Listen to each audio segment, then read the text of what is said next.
বিসমিল্লাহির রহমানির রহিম। দয়াময় পরম দয়ালু আল্লাহর নামে। আলহামদুলিল্লাহি রাব্বিল আলামিন। সকল প্রশংসা জগৎ সমূহের প্রতিপালক আল্লাহরই। আর রহমানির রহিম।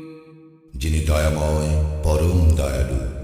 মালিক ইয়াউমিদ্দিন। কর্মফল দিবসের মালিক। ইয়াকা না'বুদু ওয়া ইয়াকা নাস্তাঈন। আমরা শুধু তোমারই ইবাদত করি, শুধু তোমারই সাহায্য প্রার্থনা করি।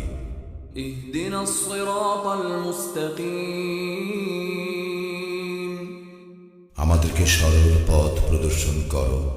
সিরাতাল্লাযীনা আন'আমতা আলাইহিম গায়রিল মাগদুবি আলাইহিম ওয়ালাদ-দাল্লিন। তাহাদের পথ যাহাদেরকে তুমি অনুগ্রহ দান করিয়াছ, তাহাদের পথ নহে যাহারা ক্রোধ নিপতিত ও পথভ্রষ্ট।